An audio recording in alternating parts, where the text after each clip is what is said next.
अस्सलाम वालेकुम dear students. जैसा कि आप लोग जानते हैं कि हम हिस्ट्री का 7वां चैप्टर पीजेंट्स एंड फार्मर्स पढ़ रहे हैं, जिसमें हमने last time open field system पढ़ा। उसके बाद रिच फार्मर और लेबरर पढ़ा। जहां तक ओपन फील्ड सिस्टम का सवाल है, मैंने आपको बता दिया कल कि इसमें ओपन फील्ड सिस्टम में क्या हुआ करता था। गांव के बाहर जो जमीन हुआ करती थी वो खुली रहा करती थी, और गांव वालों को उसी खुली जमीन में छोटे छोटे टुकड़ों पे एग्रीकल्चरल एक्टिविटीज करने की परमिशन दी जाती थी, और बाकी जो जमीन रह जाती थी वो आप एक तरह से मान लीजिए नो मैन्स लैंड होती थी, या हम यूं कह सकते हैं जिसको हम कॉमन लैंड कह सकते हैं, जो कि पूरे गांव की होती थी। ये हमने कल देखा।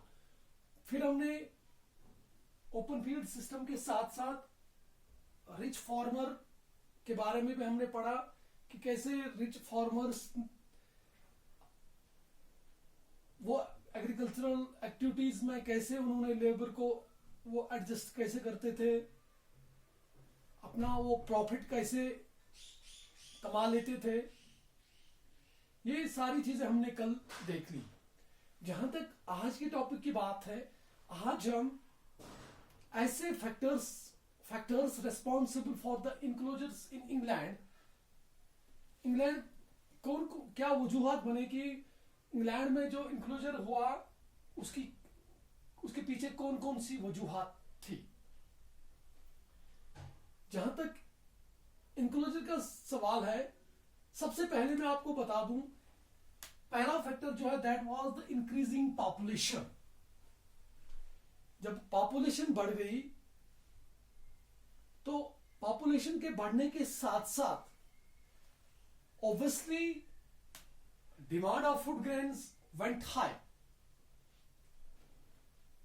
तो जब डिमांड बढ़ गई तो इंग्लैंड में क्या हुआ, वहां पे लैंड इंक्लोजर हुआ।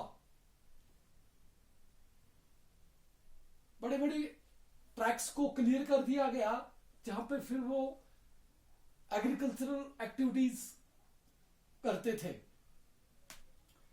और दूसरी, ये तो इसके साथ साथ मैं आपको ये भी बताऊं, जब पॉपुलेशन इंक्रीज होती है तो डिमांड तो ऑब्वियसली बढ़ जाती है। जैसे अगर किसी फैमिली में 10 लोग हैं, जब वो 10 से होके वो 25 पहुंच जाए या 30 पहुंच जाए, तो अगर उनको महीने के लिए 200 किलो चावल चाहिए होते थे इससे पहले, जब उनकी तादाद फिर 30 पहुंच जाती है तो उनको 300 किलो 350 किलो चावल की जरूरत पड़ती।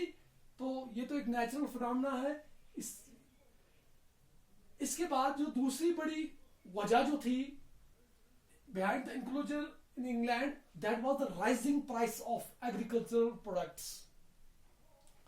जो एग्रीकल्चरल प्रोडक्ट्स थे जब उनकी कीमतें मार्केट में बढ़ने लगी, जिन चीजों में से खासकर वूल, वीट, मिल्क, फ्रूट्स एक्स्ट्रा, तो जब इनकी कीमतें बढ़ गई तो लोगों की तवज्जो इनको ज्यादा से ज्यादा बेचने के ऊपर चली गई, क्योंकि इनसे इनको ज्यादा प्रॉफिट मिला करता था।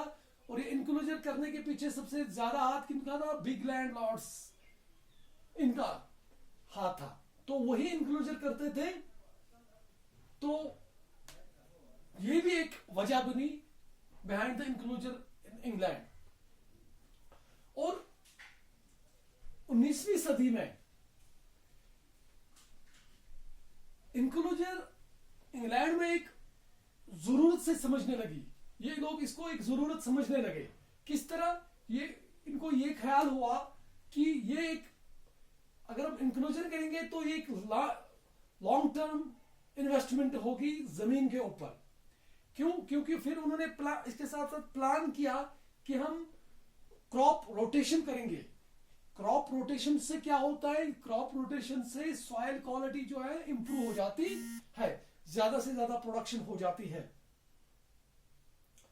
और तीसरी वजह और सबसे आखिरी वजह जो बनी behind the enclosure in England, that was the, जब इंग्लैंड में मॉडर्न एग्रीकल्चर आ गया और इसने इंक्लूजन मूवमेंट को एक नया सा मोड़ दे दिया। जो बड़े बड़े जिम्मेदार लोग थे उन्होंने क्या किया, उन्होंने नई नई टेक्नोलॉजी लाई एग्रीकल्चर में। उन्होंने, जैसे मैं आपको बताऊं, उन्होंने थ्रेशिंग मशीन्स लाई।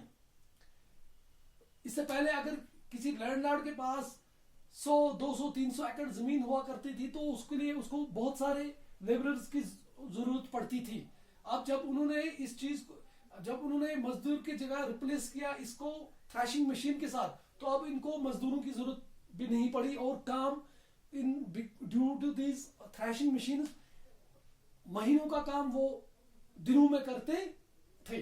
तो इससे उनको और ज्यादा प्रॉफिट मिलता था। तो these were few reasons behind the enclosure in England। तो आज के लिए इतना ही, कल हम इस चैप्टर को और आगे लेके चलेंगे। तब तक के लिए खुदा हाफिज।